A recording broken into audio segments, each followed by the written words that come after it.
Continuando a nossa programação, agora a aula O que é preciso para termos um Brasil sem câncer, um Brasil sem câncer de colo do útero. Para falar sobre isso, eu chamo o Dr. Reitan Ribeiro, ele que é cirurgião oncológico e vice-presidente da SBCO. Dr. Reitan, muito obrigado, bom dia, uma ótima aula. Bom dia, obrigado, Moura, pelo convite. É um prazer conversar um pouquinho com vocês sobre isso, que provavelmente é um dos temas que, além de importante, ele é factível. A gente sempre fala sobre diminuir a incidência de câncer e tudo isso, e sempre acaba sofrendo um pouquinho, porque a gente não tem instrumentos, mas no câncer do colo do útero é um pouquinho diferente. A gente tem essa possibilidade. Um segundo aqui para eu compartilhar com vocês a minha tela. Ok.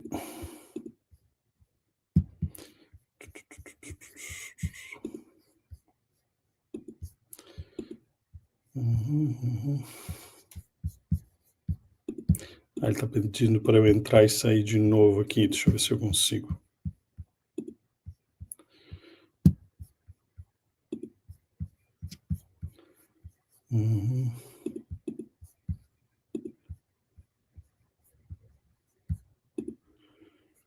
Ok. Eu acho que eu vou ter que entrar e sair, mas já vamos bem rapidinho.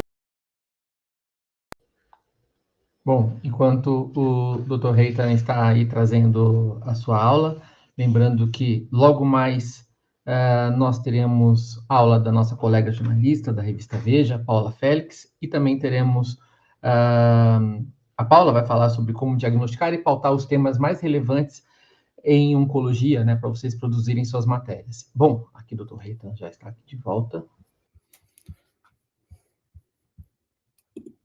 Foi rápido, né? Deixa eu ver aqui. Maravilha.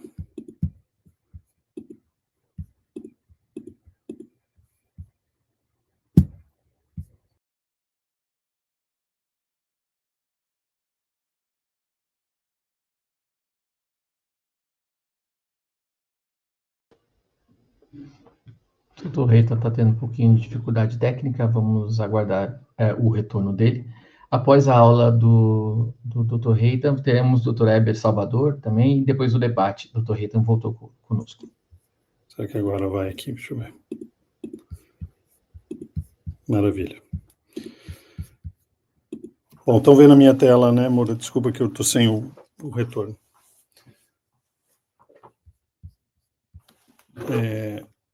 Tá vendo, Moura? Desculpa. Estamos sim, doutor. Pode Maravilha. Continuar. Bom, então, é um daqueles tipos de situações ideais nas quais a gente tem ferramentas para, de fato, conseguir, né, entregar alguma coisa que às vezes a gente está propondo, né? O câncer de colo do útero é um dos cânceres mais comuns que a gente tem no Brasil, ele é o terceiro tumor mais frequente entre as mulheres. Agora, em 2024, a gente já está passando de 18 mil casos, então, assim, é uma doença bastante frequente. E os fatores de risco primário, basicamente, o grande fator de risco é a infecção pelo HPV. Antes a gente achava que era, antigamente dizia que 60% era relacionados ao HPV, depois a gente percebeu que era 90%, e hoje a gente sabe que 98%, 99% dos casos de câncer de colo do útero, na verdade, são relacionados ao HPV. E aí todos os outros fatores têm muito mais relação com a infecção pelo HPV do que propriamente com o ato em si, por exemplo, né, no início precoce da vida sexual, ter vários parceiros, ter uma baixa condição socioeconômica, tudo mais relacionado à chance de infecção por o HPV. Existe um certo histórico familiar, mas aqui talvez seja o que a gente chama de ruído, né, o fator de confusão, porque às vezes o histórico familiar também tem essa relação com baixa condição socioeconômica, né, e enfim, às vezes você está numa região que tem também um tipo de perfil de sexual também que acaba te predispondo e tal. Então, a verdade é que a gente sabe que o fator que de fato define o câncer de colo do útero é a infecção pelo HPV. E aí a gente tem uma ferramenta que é super eficiente, que é a vacina. E hoje a gente sabe que 90% dos casos de câncer de colo do útero poderiam ser evitados com o uso de vacinação. A outra vantagem é que essa vacina está disponível pelo SUS, já tem mais de 10 anos, desde 2014. Então, lógico, o público-alvo são, né, meninas e meninos, isso é importante, de 9 aos 14 anos. Então, eu sei quem ia vacinar, eu tenho ela disponível e ela funciona. Então, é um dos cânceres, eu acho que provavelmente é o único que a gente tem ferramentas tão importantes que, de fato, podem gerar um resultado. E quando a gente pensa em vacinação, a partir aí do final do ano passado, no meio do ano passado, a gente também ganhou uma outra, digamos assim, ferramenta que, na verdade, foi uma economia, né? Porque a gente fazia 2 doses, começou com 3, e hoje o que a gente recomenda é que as meninas e meninos que são imunocompetentes, digamos assim, as crianças que não têm algum outro problema de saúde, façam uma única dose da vacina entre 9 e os 14 anos. E muita gente pergunta, por que essa faixa etária e tal? É porque a resposta imunológica é melhor, é porque elas ainda, né, a maioria deles não foram expostos ao vírus do HPV, então você previne uma infecção. Então essa é a janela ideal para essas crianças receberem essa vacina. E a gente deve estimular isso porque o resultado é muito, muito bom mesmo. Muita gente também pergunta, mas os meninos, é uma vacina para câncer e tal? Não é, porque é para câncer e também evita verruga genital e ajuda também a quebrar esse ciclo de transmissão na hora que você vacina os meninos, né? Então, idealmente, a gente quer chegar perto de 90% de vacinação, que seria um cenário ideal. Hoje, no Brasil, a gente perdeu muito a hora que a vacinação saiu da escola e foi para a unidade de saúde, então agora ela voltando a ser disponível nas escolas, isso vai ajudar muito. E aí você tem grupos de risco, que são aquelas pessoas que podem vacinar até os 45 anos, né? Que são imunocomprometidos em geral. Você pode ser pacientes que vivem com HPV, pacientes que são transplantados, pacientes oncológicos, pacientes que tiveram um transplante de medula e outros tipos de imunossupressão. Você pode considerar aí a vacina até os 45 anos. E aí tem as situações específicas, como, por exemplo, abuso sexual, tem aqueles por exemplo, com profilaxia de infecção para HIV, por exemplo, para exposição, e pacientes portadores de outras doenças respiratórias, como a papilose respiratória recorrente, que é uma outra doença. Enfim, você tem esses grupos que se beneficiam, e é óbvio que o grupo, assim, o grande grupo são esses meninos e meninas de 9 aos 14 anos. E daí uma das coisas que facilitou a nossa vida em relação a isso, né, foi quando a gente definiu que, olha, a gente pode fazer, né, uma vacinação, uma dose única, e também foi estabelecida uma estratégia de resgate para crianças, né, adolescentes até 19 anos que não foram vacinados.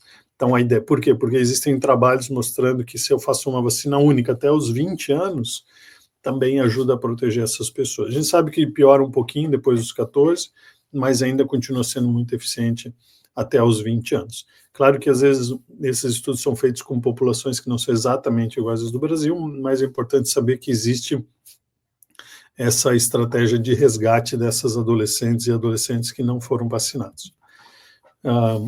Então, de forma geral, hoje, né, que eu acho que foi o grande, ainda bem que isso demorou, mas voltou a ser administrada a vacina nas escolas e também uma dose única. Então, é muito importante a gente esclarecer que a vacina é segura. Teve algumas reações em 2014 que eu diria que chamaria assim até um pouco mais de histeria e outras coisas que aconteceram e que gerou uma situação que tirou das escolas, e agora, assim, até um pedido que eu faço a todo mundo que trabalha com imprensa e com comunicação, muito cuidado com essas reações, às vezes muito acaloradas, com reações a hora que você vacina adolescentes. Os adolescentes são muito sugestionáveis, eles são muito suscetíveis a estresse, então, às vezes, uma situação, a vacina acaba sendo, digamos assim, o fator desencadeante de algum estresse emocional que está somado e tal, então tem que tomar muito cuidado. Além disso, podem acontecer reações a vacinas ou a qualquer tipo de medicação, você pode ter uma reação, é preciso tomar cuidado para não criar um cenário, às vezes, por causa de uma situação isolada, voltar à vacinação por posto de saúde. Hoje a gente sabe que as pessoas prezam muito por conveniência, então é muito conveniente que seja na escola, a hora que botou de volta no posto de saúde, sobrou vacina no Brasil, porque as pessoas, levaram um adolescente no posto de saúde, a maioria dos pais já passou aquela fase da infância de levar para vacinar e tal, os adolescentes não vão, né, sabe como é que é, então é melhor a gente tomar cuidado e Para os grupos que são imunossuprimidos, no geral são 3 doses, então não vou entrar nos detalhes, né, mas são 3 doses de vacina.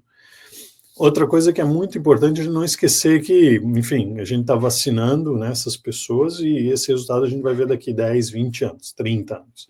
A gente ainda tem todas as mulheres do Brasil que não foram vacinadas, e é muito importante estimular a coleta do material. Esse é um dos pilares aí do programa até da OMS, que a ideia é rastrear as mulheres aí de 35 a 45 anos, porque são as faixas mais incidentes, né? E lembrar que o preventivo ele é gratuito no Brasil, ele está disponível, embora a gente recomende ali dos 25 a 64 anos, a gente acaba fazendo em pacientes mais idosas também, né? Porque ele é muito eficiente para fazer diagnóstico precoce ou até lesão pré-cancerígena para você tratar. Tem que lembrar que ele tem uma taxa de falso negativo, que é aquele paciente que tem câncer e o exame dá negativo, por isso que ele não é um exame tão seguro quanto o HPV-DNA, que foi liberado ano passado, que analisa e encontra o DNA do vírus e é um exame mais preciso. Mas ainda assim é o exame que a gente tem mais disponível e deve ser feito e sempre analisado aí por um profissional. Claro que a gente tem muitas barreiras no Brasil, né? Não preciso nem explicar todas elas, né? Todas essas desigualdades regionais, socioeconômicas, né? E alguns problemas do próprio sistema. Mas eu diria que, no geral, a maioria das pessoas tem acesso, e às vezes o que falta um pouquinho a gente educar melhor e falar mais sobre isso. Existem várias estratégias para você ajudar essas populações vulneráveis também, não vou entrar na discussão, acho que todo mundo sabe, mas quando eu comparo também o investimento que eu preciso fazer para essas populações, cada vez mais fica claro que o importante é vacinar, porque vacinar é muito mais barato, e vai fazer com que eu economize muito dinheiro lá na frente. Né? Tem as outras coisas que estão sendo integradas no sistema, o HPV-DNA, telemedicina, usar aplicativos e outros sistemas. O Brasil, no geral, é muito suscetível a adotar as tecnologias, assim, né? A questão de telefone celular, de aplicativo, o brasileiro é muito conectado, então isso também é uma coisa que a gente precisa estimular, e o jovem é muito suscetível a isso.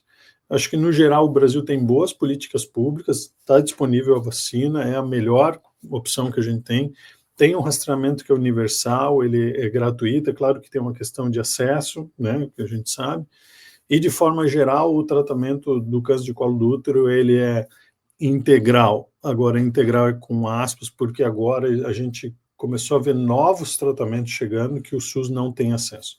Então, também é preciso entender que esse custo do tratamento oncológico, ele continua crescendo, a gente fala em toxicidade financeira, e ele vai continuar crescendo, isso é inexorável, não tem como muito escapar disso. Quanto mais as pessoas viverem, mais tratamento a gente vai precisar, né? Mais custo vai ser agregado. Mas a gente precisa pensar em formas de melhorar isso no médio e longo prazo. Para finalizar, e só para ter uma ideia do impacto da vacinação, se estima que o Brasil possa economizar 100 milhões de reais por ano se vacinar meninos e meninas de forma apropriada, né? Lógico que esse impacto vai aparecer daqui 20 anos, ele não aparece hoje, né? Para cada real gasto em vacina, se estimula que se possa economizar 3,50, e esse é um gasto grosseiro, porque ele compara tratar pessoas com evitar a doença, né? Aquele grupo dá vacina para 1.000 pessoas e evitar tratar 4 ou 5. Na verdade, a economia é muito maior, porque você tem pessoas que vão trabalhar, não vão ficar afastadas do trabalho, tem o custo da Previdência Social, tem o custo social em si, tem o custo, né, trabalhista de empregador e das outras pessoas, e nem se fala do custo de ter uma pessoa aí com câncer propriamente dito, né? Além disso, a gente vai salvar aí 14 mil mulheres por ano no Brasil, isso é uma estimativa. Isso é um compromisso coletivo, não é uma coisa que a gente pode fazer sozinho. Então, as pessoas precisam se envolver, a comunidade é muito importante, né? A gente precisa acolher e explicar e estimular essa questão da vacinação. Acho que o governo tem que fazer sua parte, o sistema de saúde tem que ter uma entrega que seja compatível com as necessidades do país. Bom, e é isso. Muito obrigado e fico à disposição para discutir também.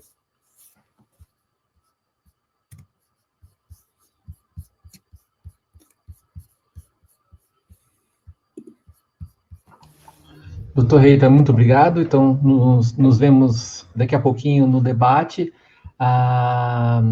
Mais uma vez, obrigado.